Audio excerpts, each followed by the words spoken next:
니고데모 이야기를 지난주 이제 이 시간에 제가 생각했었어요. 이 이야기를 같이 나누면 좋겠다. 근데 니고데모에 대한 말씀을 준비하면서 상당히 깊은 역시 하나님께서 우리에게 주시는 것은 깊고 또 사람이 측량할 수 없는 생각하지 못했던 것들을 하나님은 생각하시고 우리에게 말씀에 기록하시고 주시는구나라는 생각을 하게 됐는데요.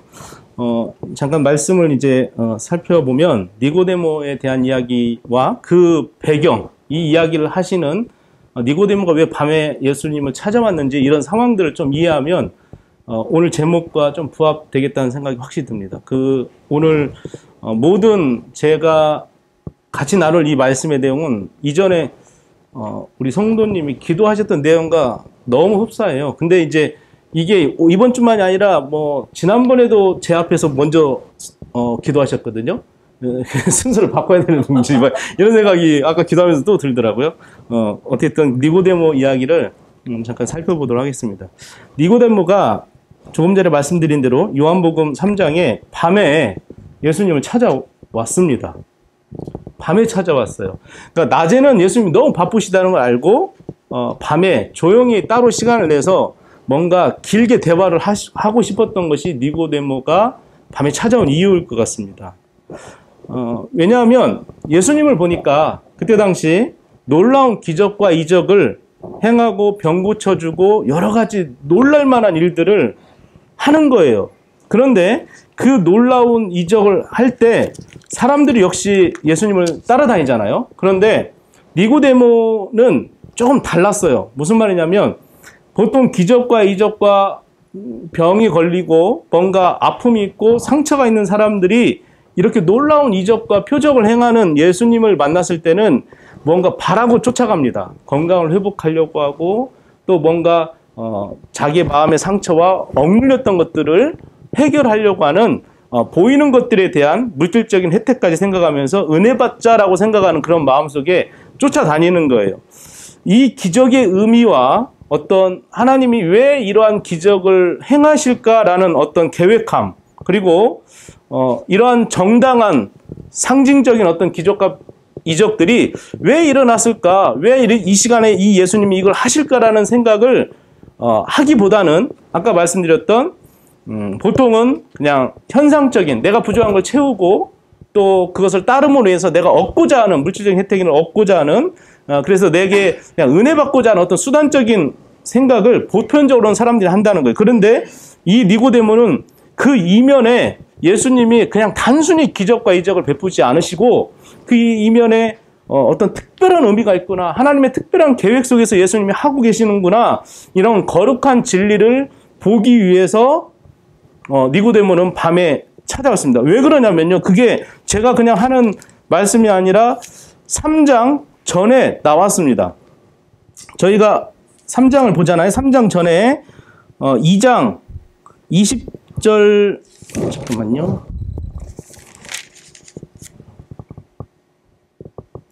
2장 23절을 제가 그냥 읽어드릴게요. 6월절에 예수께서 예루살렘에 계시니 많은 사람이 그의 행하시는 표적을 보고 그의 이름을 믿었으나 예수는 그의 몸을 그들에게 의탁하지 아니하셨으니 이는 친히 모든 사람을 아심이요. 또 사람에 대하여 누구의 증언도 받으실 필요가 없었으니 이는 그가 친히 사람의 속에 있는 것을 아셨습니다. 예수님은 사람의 속에 어떤 생각하고 있는지 다 알고 계세요. 그리고 그 사람들의 심정이 어떤 거냐면 표적을 보고 사람들은 믿어요. 자기에게 필요한 대로 얻으려고 믿는다는 거예요. 그러나 예수님은 자기의 몸을 그러한 사람들에게 몸을 의탁하지 아니하셨으니 이는 친히 모든 사람을 안다는 거예요. 우리가 예수를 왜 믿습니까? 영생을 얻으려고 하는 거기에 현혹돼서 믿습니까? 무언가 하나님을 만났고 그 하나님의 깊은 진리의 오묘한 이 세상이 줄 수 없는 평안과 기쁨, 구원의 감격이 있기 때문에 우리가 믿은 줄 믿습니다. 그런데 그럼에도 불구하고 우리는 연약하기 때문에 때로는 이런 사람들처럼 내가 병에 걸리면 예수님을 의지할 수밖에 없는 존재이기도 해요. 그러나 그 이면에 더 깊은 뜻이 있음을 우리는 알아야 된다는 거예요. 그냥 일반적인 것이 아니라. 그래서 예수님은 사람에 있는 속을 다 알고 계세요. 우리가 무슨 마음을 먹고 있는지 다 알고 계시는데 니고데모는 그 예수님을 밤에 이러한 사람들처럼이 아닌 사람의 속을 아시는 예수님을 밤에 뭔가 깊은 뜻을 알고자 찾아왔다는 것입니다. 그래서 니고데모는 하나님께 이 예수님께 뭐라고 표현하냐면 하나님께로부터 오신 랍비 선생님이다라고 말씀하십니다. 말씀을 드리죠. 그때 그 예수님은 이미 사람의 마음을 알기 때문에 니고데모가 찾아온 이유에 대해서 이미 어느 정도 간파해서 그 말에 대해서 뭐라고 말하냐면 그 예수님은 니고데모에게 하나님 나라에 대한 이야기를 해줘요. 그러면 니고데모가 무슨 생각을 하고 있었냐면 무슨 생각으로 찾아왔냐면 예수님은 정말 하나님에 관련된 하나님의 일을 하는 진정한 선지자이고 진정한 랍비시고 참된 분인데 내가 이런 분 앞에 하나님 나라를 한번 여쭤봐야겠다. 그러니까 이전에 그냥 이적을 베풀고 뭐 이런 정도 사람이 아니라 그냥 요술 부리는 사람이 아니라 정말 대단한 분인데 내가 이런 분을 한번 만나서 나의 문제, 우리의 문제, 하나님 나라에 대한 이야기를 좀 해봐야겠다 하고 찾아왔다는 거죠. 우리에겐 문제가 많은데 어떻게 될 것인지 또 걱정스럽고 알고 싶은 해결되지 않은 문제가 많이 있는데 그것의 핵심적인 그 문제의 핵심적인 거 가장 중심적인 것을 가지고 이제 랍비라고 하는 그 예수님께 여쭤보려 한다는 태도를 가졌다는 것이 오늘 니고데모의 모습이라는 거예요. 그래서 니고데모는 요한복음에서 3번 나오는 중에 첫 번째 나오는 내용이 오늘 이 본문의 내용입니다. 그리고 두 번째는 이제 요한복음 7장에서 그냥 더 추가적으로 7장 32절에 예수님이 이제 공생의 3년 중에 마지막 3년째에 가을 초막절, 그러니까 한 10월쯤 됐을 때 바리새인들이 예수님이 성전에서 말씀 가르칠 때 그걸 따르는 사람들이 많으니까 바리새인들이 사람을 보냅니다. 예수님을 잡아오라고. 막 혼란하게 만드니까 자기네의 이권이 빼앗기고 사람이 그들에게 예수님에게로 향하고 막 그러니까 잡아오라고 했는데 보내요. 그런데 안 잡아와. 왜 안 잡아왔냐 그러니까 왜 그냥 왔냐 그랬더니 이 하속들이 뭐라고 말하냐면 보냄을 받은 사람, 예수님을 잡아오려고 했던 사람들이 뭐라고 하냐면 그분의 말씀하는 것이 맞다는 거죠. 가서 들어보니까 맞아. 그래서 돌아왔어요. 그러니까 그 사람들이 바리새인들이 뭐라고 하냐면 너희도 미혹되었느냐 이렇게 말하니까 그때 이 나다나엘이 오늘 3장에서 예수님을 만나고 변화가 됐는지 그건 모르겠어요. 근데 뭐라고 말하냐면 이렇게 말합니다. 7장 51절 요한복음 니고데모가 우리 율법에 어떻게 그렇게 무작정 잡는 법이 있냐. 그냥 사람 어떻게 그냥 잡아오냐. 말과 행동에 확증이 있어야 잡아오지. 쟤네들 아무 잘못 없어. 이렇게 말을 일단은 해줍니다. 그렇게 해서 한번 말하고요. 그 다음에 마지막 한 번은 언제냐면 세 번째 이 니고데모가 예수님이 죽으시고 십자가에 달린 이후에 아리마대 요셉과 함께 이제 염을 하잖아요. 예전에 염을 할 때 이제 그 관에 시체를 넣기 전에 염을 이제 다 하고 깨끗이 하고 옷을 입히고 이제 뭐 이렇게 관에다 향을 넣고 할 때 니고데모가 몰약과 침향과 그 섞은 것을 100근 정도 사왔다라고 요한복음 19장에 나옵니다. 근데 약간 니고데모는 소극적이에요. 이 사람의 위치는 상당히 이 바리새인 중에 사내들인 공의회에 높은 지도자급이에요. 이게 일반적인 사람이 아니에요. 그런데 이 밤에 찾아온 것은 보통 상황이 아니었고 지금 지도자로서 그냥 공부만 하고 그냥 연구소에서 그냥 뭐 이론만 말하는 사람이 아니라 이 이스라엘의 문제를 어떻게 해결할까 뭔가 하나님의 계시를 받고 온 그 메시아 아닐까라는 생각에 찾아온 거예요. 그러면서 이가 그럼에도 불구하고 신분적인 문제인지 자기의 결단을 못한 건지 아니면 오늘 말씀에도 잘 이해를 못하잖아요. 어떻게 하면 중생할 수 있느냐 할 때 자기는 다시 엄마 뱃속에 들어가느냐고 물어보잖아요. 그러니까 잘 이해가 안 되는 상황 속에 오늘 인터뷰가 끝나요. 그런데도 불구하고 예수님이 어떤 상황에서 어떤 어려움이 처했을 때는 대변은 하더라는 거죠.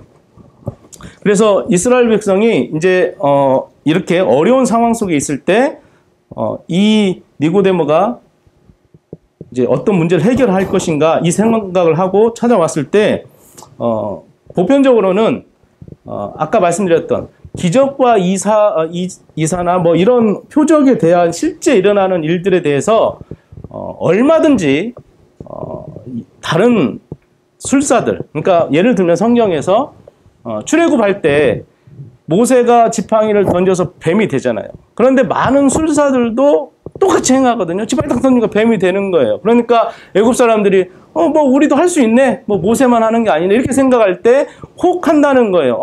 그거 다 할 수 있다. 그런데 그 모세의 지팡이의 뱀이 나머지 뱀들을 다 집어 삼킬 때 이제 다르잖아요. 그러면서 신명기 13장에 무슨 말씀을 하시냐면 예언자나 꿈으로 뭔가 나타나서 점치는 자가 나타나서 기적이나 표적을 보여주겠다고 말할지는 모르겠지만 그런데 그가 말한 기적이나 표적이 실제 일어나긴 하지만 그러나 그 이면에 다른 신을 섬기려고 하는 하나님이 아닌 다른 이적과 기사, 그러니까 우리가 소위 말하는 미신적인 거, 뭐 미래를 뭐 말해주겠다고 하는 것들, 뭐 너는 앞으로 이렇게 될 것이다, 뭐 이게 알지 못하는 신을 섬기자고 말할 수 있다. 그럴 때 그 예언자나 꿈으로 점치는 자를 따르거나 말 듣지 말고 여러분들은 여호와를 마음과 정성을 다하여 하나님의 여호와를 사랑하는가 그 시험하는 것으로 여러분 마음을 정확하게 그들을 쫓아가지 말라라고 신명 13장에서 말을 하거든요.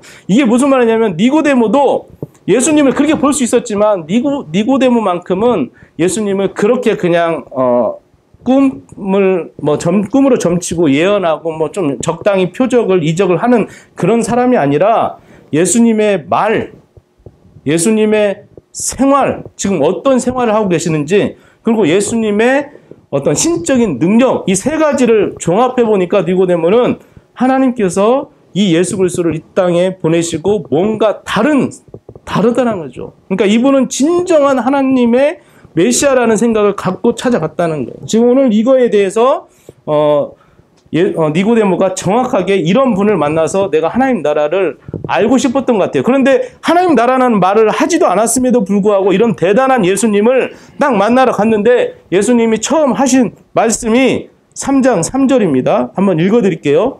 진실로 진실로 내게 이르노니 사람이 거듭나지 아니하면 하나님의 나라를 볼 수 없느니라. 이미 예수님은요, 딱 니고데모가 오니까 바로 그냥 너 왜 왔어? 뭐 때문에 왔어? 네 문제가 뭐야?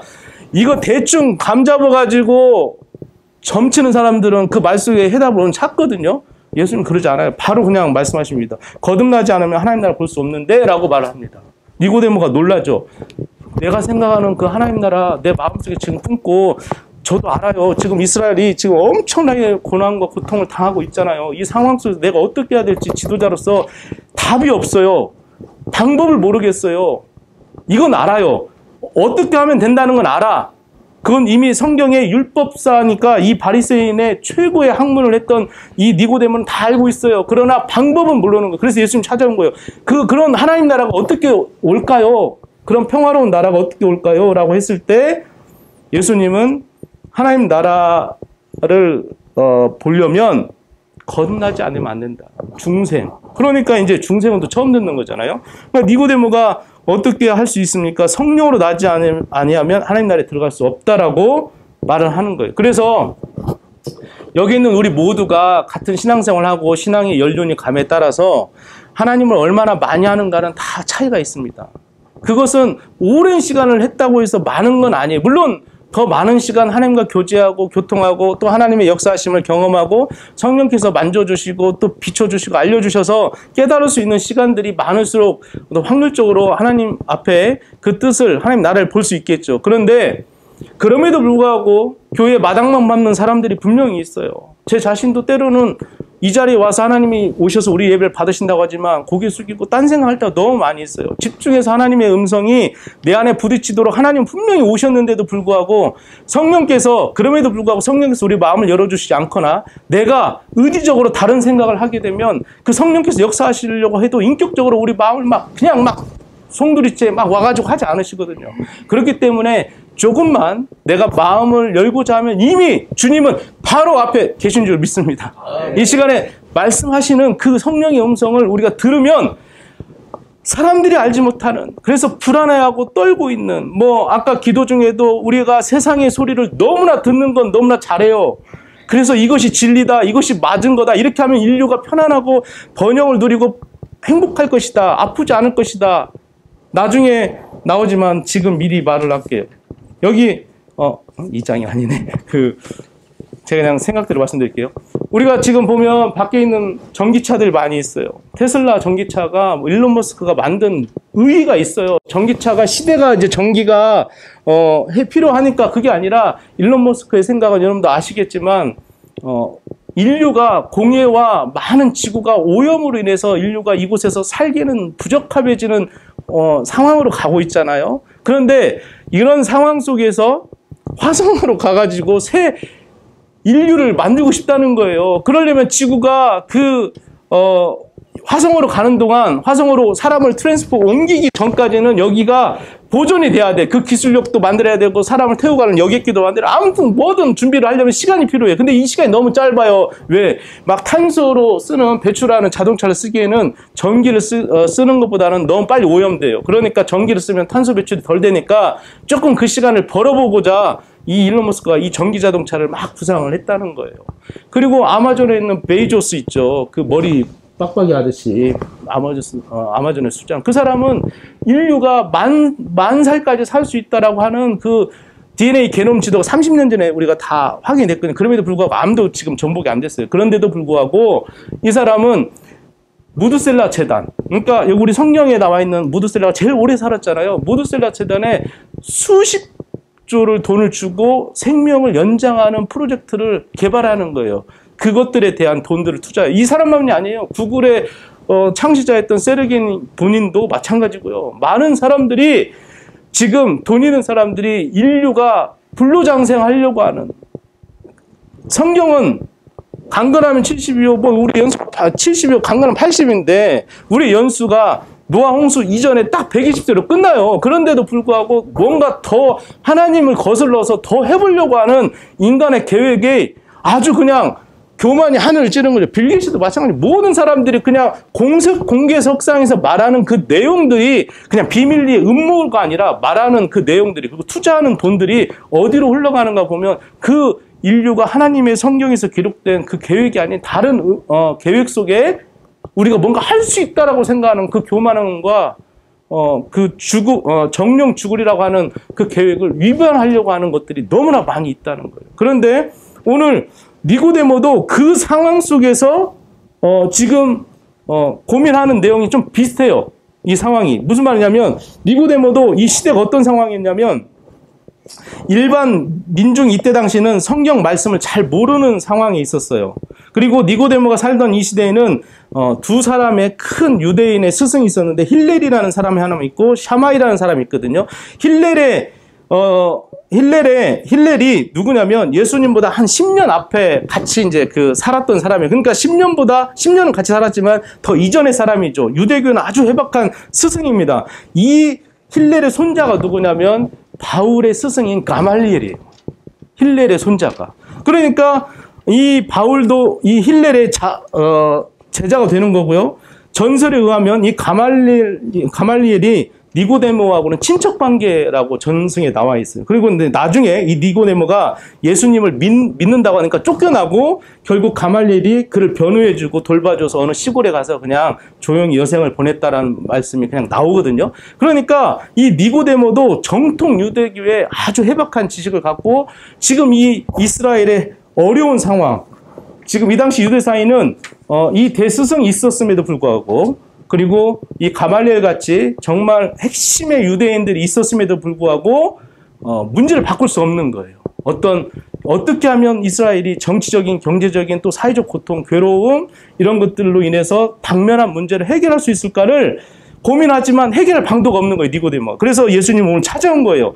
그래서 팔레스타인의 그 당시 역사를 보면 헤롯이 BC 4년, 그러니까 주전 4년에 죽어요. 그가 죽자마자 이스라엘 사람들이 잘됐다. 우리를 굴복하고 우리를 괴롭혔던 헤롯이 죽었으니까 젊은 사람들 가운데는 막 힘을 규합해서 반란을 일으킨 거예요. 그게 누구냐면 그게 열심당원들, 진롯당이라고 이제 나오거든요. 그들이 막 소란을 일으켜가지고 수천 명씩 막 죽어요. 유대나 사마리아에 그 사람들이 막 일어나가지고 이렇게 분란을 일으키니까 이제 헤롯이 죽고 나서 아들 셋이 있었는데 그 첫 번째 이제 아켈라오가 있었고, 그 다음에 안디바스가 있고, 그 다음에 빌립이 있어요. 근데 아켈라오가 유대하고 사마리아를 이렇게 해도 아버지의 대를 이어서 왕이 되려고 했는데, 이런 아까 분쟁을 일으키는 자들로 인해서 노마가 분쟁이 나면 시끄러운데 저것도 어떻게 처리할 수 없을까? 아켈라오가 왕으로 세우려고 했더니 얘가 너무 능력이 없어. 그래가지고 유배 보내버리거든요, 노마가. 그러면서 그 반란이 뭔가 성공하는 것처럼 보입니다. 그렇지 않아요. 그런데 또 한편으로는 평화롭게 지금 이 니고데모처럼 어떻게 하면 이 근본적인 문제, 이 분란을 일으키고 또 막 사람이 죽어나가고 정치적으로나 어떤 경제적으로 고통받고 있는 이 민족들을 어떻게 할까 이 고민하는 이런 사람들과 이게 막 뒤죽박죽으로 막 살고 혼란한 상황 속에서 안정이 안 되고 어지러울 때 이게 이제 언제까지 이어지냐면 그 예수님 돌아가시고 70년까지 이런 상황으로 가거든요. 완전히 노마에 멸망당할 때까지.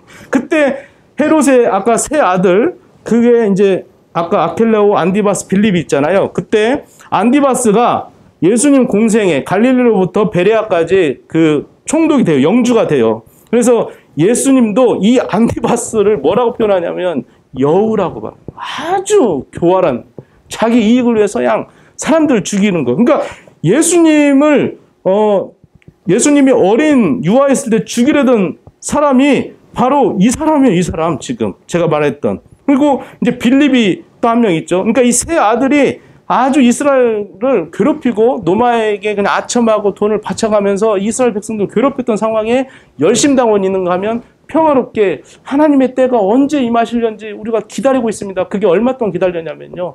성경에 기록되어 있습니다. 이사야 11장에 예수님 오시기 전에 700년 이상 전에 이미 메시아를 너무나 기다렸던 거예요. 선한 왕이 오셔야 되는데 앞으로 어떻게 될 것인가. 이스라엘이 너무나 괴로운 거죠.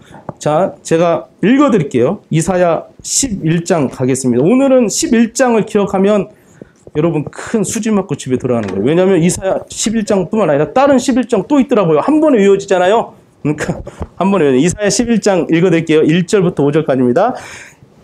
이새의 줄기에서 한 싹이 나며 그 뿌리에서 한 가지가 나서 결실할 것이요 그의 위에 여호와의 영 곧 지혜와 총명한 영이요 모략과 재능의 영이요 지식과 여호와를 경외하는 영이 강림하시리니 그가 여호와를 경외함으로 즐거움을 삼을 것이며 그의 눈에 보이는 대로 심판하지 아니하며 그의 귀에 들리는 대로 판단하지 아니하며 공의로 가난한 자를 심판하며 정직으로 세상의 겸손한 자를 판단할 것이며 그의 입에 막대기로 세상을 치며 그의 입술 기운으로 악인을 죽일 것이며 5절 공의로 그의 허리띠를 삼으며 성실로 그의 몸을 띠를 삼으리라 라고 나와져 있습니다. 지금 이 상황은 이스라엘 백성이 너무나 고통받고 있으니까 니고데모가 이미 유대 학자로 율법학자로 다 알고 있는 거예요. 이 말씀을 기다리고 있는 거예요. 이 사람도 지금. 그런데 오늘 예수님 찾아가니까 이거 어떻게 하는지만 모르지 이분이 오시면 된다는 걸 알고 있는 거예요. 니고데모도. 이런 때에 율법만 그냥 앉아서 그냥 있는 게 아니라 어떤 사람은 열심당으로 어떤 사람 그러니까 당을 만들어 투쟁하고 독립운동하고 뭐 적들만 죽인 게 아니라 같은 당원이 안 되면 막 이 열심당원들은 평화롭게 투쟁하고 하는 자들 그 반대편에 있는 자들 방법을 다르게 하는 자들을 막 치고 패고 심지어는 칼로 막 이렇게 단도로 찔러요. 그게 이제 식가리 운동이라고 하는 건데 이렇게 막 심하게 나라가 불안정한 상태였습니다. 이때 니고데모가 이제 와서 생각했을 때 이사야 11장 이게 언제 이런 왕이 우리에게 오시겠느냐는 거예요. 그 왕에 대해서 방법을 알려달라고 예수님께 찾아온 것입니다. 이새의 줄기에서 왕이 나타나잖아요. 근데 이상적인 왕의 상이 나옵니다. 이제 조금 전에 읽어드렸던 어떤 왕이죠? 그는 공의로 가난한 자를 심판하며 공의로 한대요. 정직으로 세상과 겸손한 자를 판단할 것이며 입에 막대기로 치며 세상을 치고 입술의 기운으로 악인을 죽인대요. 공의로 하신다는 거죠. 그러니까 그의 귀에 들리는 대로 판단하지 아니하신다는 거예요. 눈에 보이는 대로 판단하지 아니하세요. 그러니까 완전히 속을 다 알고 판단하고. 이런 왕이 세상에 어디 있어요? 지금 이런 왕이 세상에 있어요? 수없이 많은 군왕들이 지금 이 세계를 다 다스리는 대통령이 다 이 조건도 맞지 않는 왕들이죠. 그런데 이스라엘도 700년, BC 700년 전부터 기다리고 기다렸던 그리고 나서 또 11장 6절에서 9절 그 뒤에 이제 이사야 11장 6절 이런 왕이 오시면 어떤 이상적인 세계가 펼쳐지냐면 물이 바다에 넘치는 것 같이 여호와를 아는 지식이 세상에 충만하면 세상은 어떻게 되느냐? 바로 읽어드릴게요. 이미 뭐 다 아시는 내용일 건데 이리가 어린 양과 함께 살며 이리를 잡아먹는 어린 양이 함께 사는데요. 표범이 어린 염소와 함께 누우며 송아지와 어린 사자와 살찐 짐승이 함께 있어 어린 아이에게 끌리며 암소와 곰이 함께 먹으며 그것들의 새끼가 함께 엎드리며 사자가 소처럼 풀을 먹을 것이며 젖 먹는 아기가 독사의 구멍에서 장난하며 젖된 어린아이가 독사굴에 손을 넣을 것이라. 내 거룩한 산 모든 곳에서 해됨도 없고 상함도 없을 것이니 이는 물이 바다를 덮은 같이 여호와를 아는 지식이 세상에 충만할 것입니다. 니고데모는요, 세상의 말씀이 충만해지면 모든 사람이 하나님의 말씀을 믿고 인정하고 지켜 행하면 이러한 세상이 될 것이다. 근데 왕은 언제 오냐? 아까 읽었던 왕은 언제 오냐?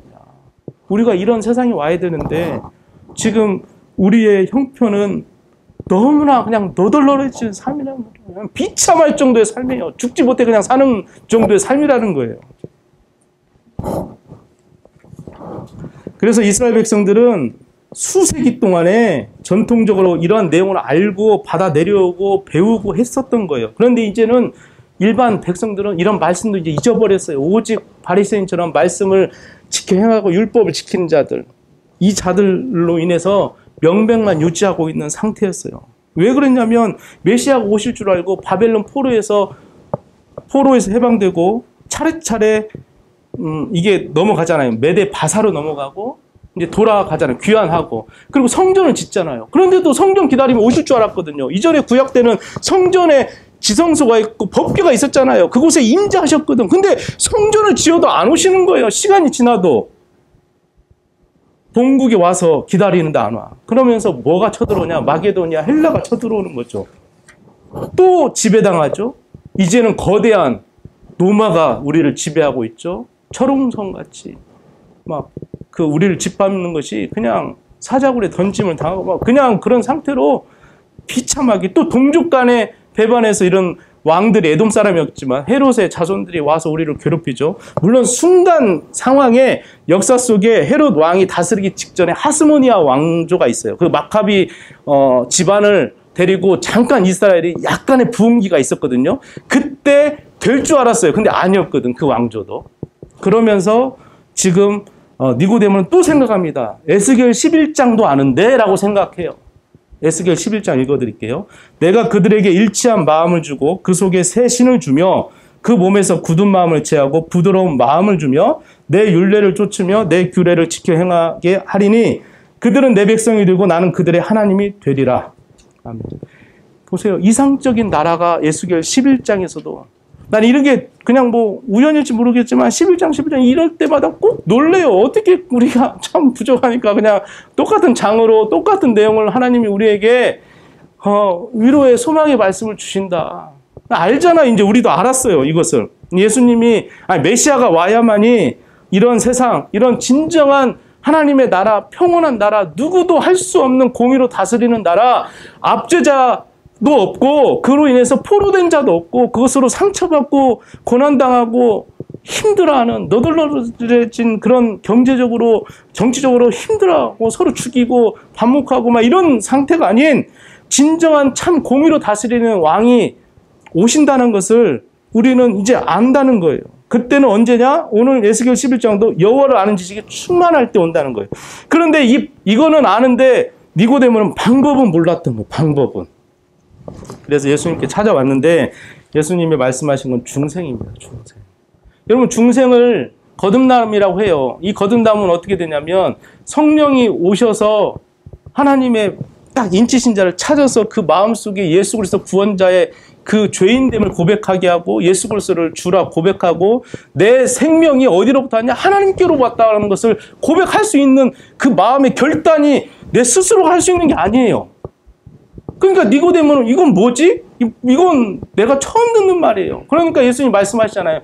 성령은 바람이 어디서 불어서 어디로 가는지 모르지만 분명히 있지 않느냐? 바람이 지나가면 뭔가 흔들리고 뭔가 허리케인처럼 오면은 파괴하고 지나가잖아. 그것처럼 지나가는 거예요. 성령이 있다는 거죠. 거죠. 이 예수님이 정확하게 이 니고데모가 이해할 수 있도록 했지만 니고데모가 다 이해하지 못했죠. 이 중생에 대해서 오늘 이 시간에 각자의 문제가 다 있을 줄 믿어요.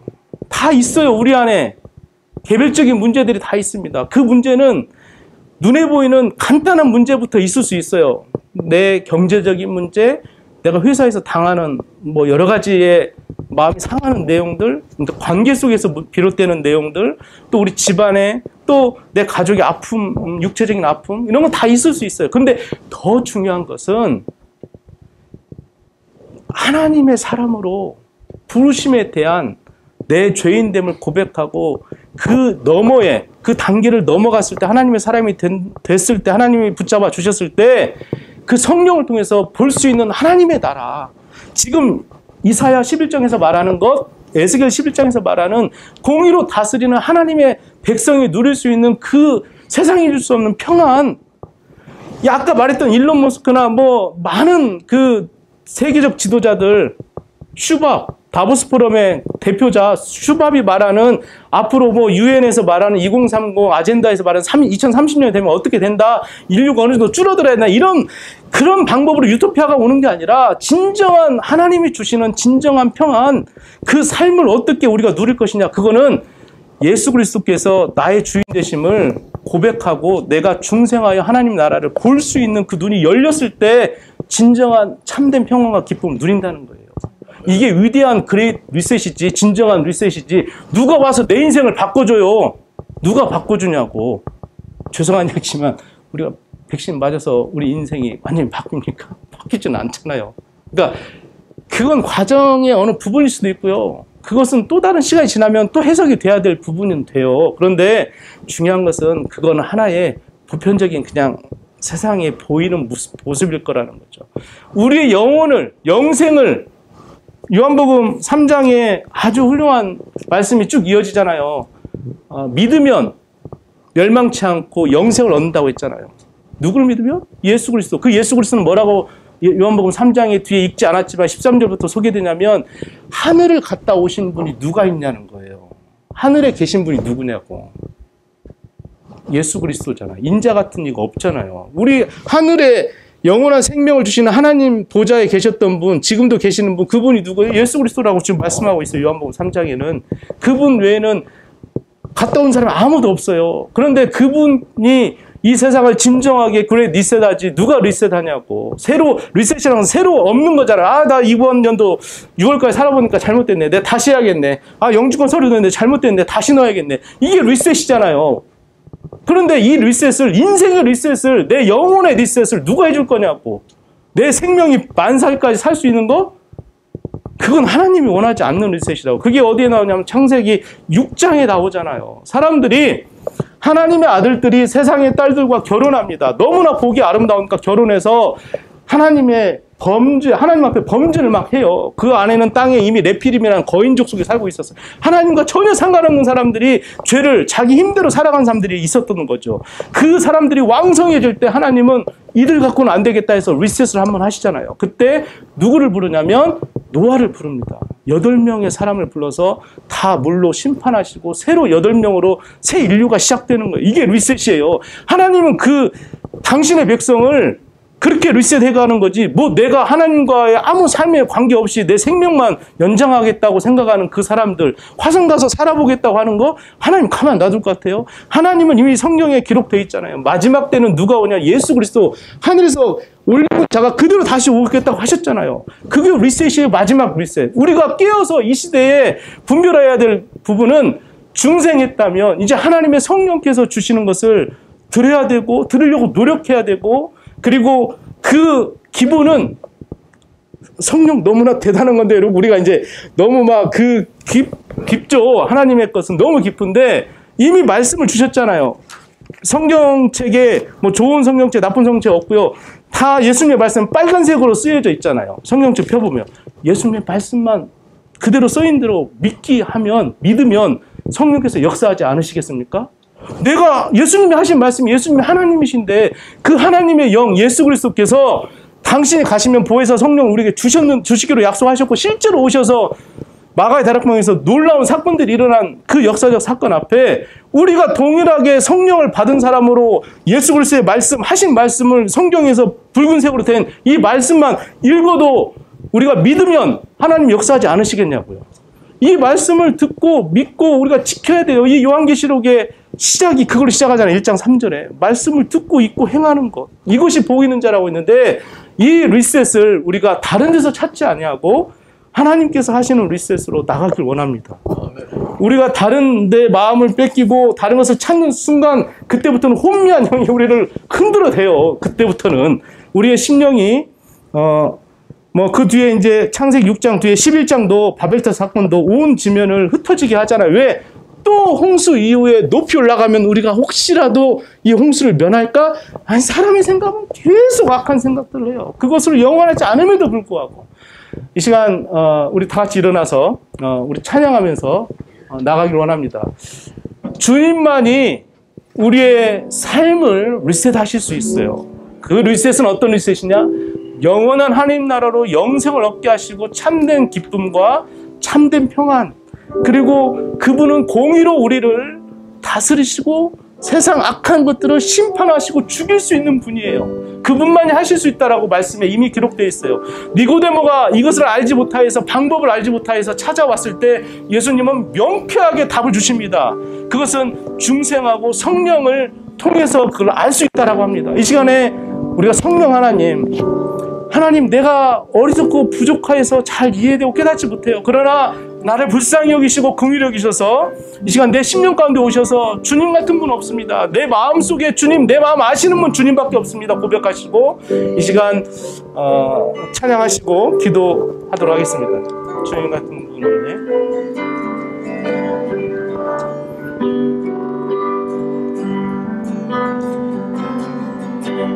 주님과 같이 내 마음 만드신 분은 없네. 오랜 세월 찾아 난 알았네. 내게 주밖에 없네. 답이 강같이 주 손길 치유하네. 고통받는 자녀 부르시니 주가 없네. 주님과 같이 주님과 같이 내 마음 만지는 분 없네. 내 마음 만지는 분은 없네. 오랜 세월 찾아 난 알았네. 내겐 주밖에 없네. 다시 한번 주님과 같이 고백하시길 바랍니다. 주님과 같이 내 마음 만지는 분은 없네. 오랜 세월 찾아 난 알았네. 내겐 주밖에. 다시 한번 더 고백하길 원합니다. 주님과 같이 주님과 같이 내 마음 만지는 분은 없네. 오랜 세월 찾아 난 알았네.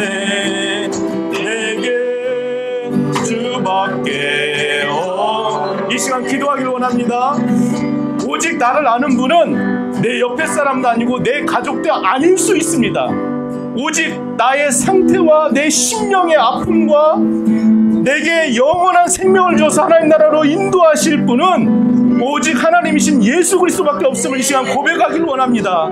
이 시간 고백하는 자에게 중생은 물론이거니와 하나님 나라를 볼 수 있는 그 하나님의 아들 되는 자녀 되는 특권을 주실 줄 이 시간 믿고 그 영원한 풍성한 하나님 나라의 그 평안과 소망을 가지고 나갈 수 있는, 세상이 줄 수 없는 소망을 누릴 수 있는 이 시간에 그러한 기도를 이 시간 긍휼한 마음으로 하나님 긍휼히 여겨주십시오라고 고백하며 이 시간 나가길 원합니다. 이 시간 모든 것을 부끄러워하지 말고 이 시간 고백하는 자에게 하나님 함께 하실 줄 믿고 이 시간 고백하길 원합니다. 주님 함께하여 주시옵소서. 같이 기도합니다.